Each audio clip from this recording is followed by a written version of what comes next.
I said, I promised you and I keep my promise. If they do you the slightest harm, I will not let them live. John, what do you want to do now? Although I added a few people to the office, I am still short of manpower. One of Turner's guards says that a few people are watching over her. I don't know how much they know about Catherine's intentions, but they may cause trouble and inconvenience for her. Julian was supposed to teach you how to shoot, but it doesn't matter anymore. I will start the training myself from tomorrow. John sat down next to me and said, calm down. They can't find us that easily. They came here for the werewolves with the chip in their hands. We are taking care of ourselves. I said. To put my mind at ease, I'll install cameras in your store.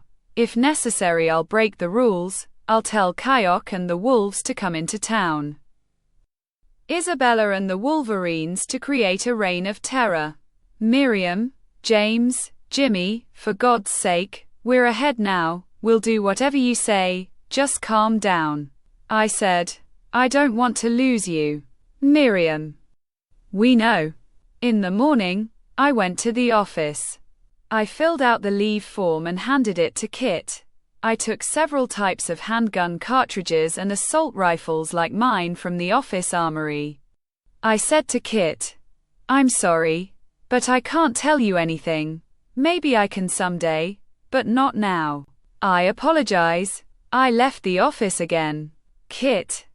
I have to figure this out. I've never seen James like this before. Neil. He's protecting something, and it has something to do with this. Kate. I'll find the location of that institute.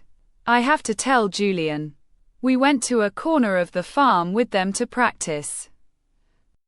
I had arranged the guns on a bench and on the second bench and at a great distance, the targets. I explained to them about each gun and how it works. They tried it a few times, until they succeeded. We started with a handgun first. The sound of bullets filled the air. It took them a while to learn to hit the target. For the second series, Miriam and John hit the targets without any mistakes. When they turned to me, I noticed their eyes. They had used their werewolf vision. I nodded and smiled. This time we used automatic weapons and in burst mode. Julian's car quickly entered the farm. She honked twice. We stopped shooting. She came to me and said, "What's going on here? All these weapons?" I was supposed to teach them. I said, "Hello," from the laboratory where Miriam and John came. Other werewolves escaped and now in the cells of their office, they put trackers in their bodies, and this means agents, that institute in silicon. Julian.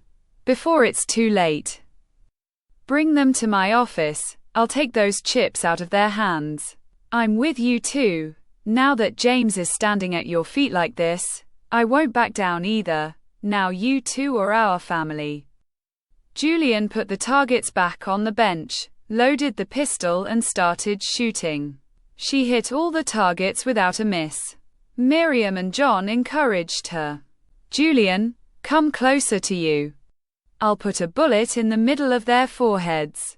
Finally, the bulletproof vests for Kayuk, John, and Miriam arrived from the center. They transformed. I tied the vests around their bodies and asked them to try it on. Miriam and John started running and maneuvering at full speed, and after a while they came to my side. I asked, "Did it bother you? Was it tight or loose?" They barked. I said, "I feel relieved, now another gift." From inside the two boxes, I took out the wireless headphones, adjusted the loop and the earpiece around and inside their ears and the microphone near their mouths. The microphone was large enough to not create an obstacle to biting and fighting. I went to the car to test the sound. I said into the car wireless, "Can you hear me?" They both barked, and after a while they changed their position. Miriam, thank you. I said, "Please, I will give you a vest in human form too. You can wear it under your clothes.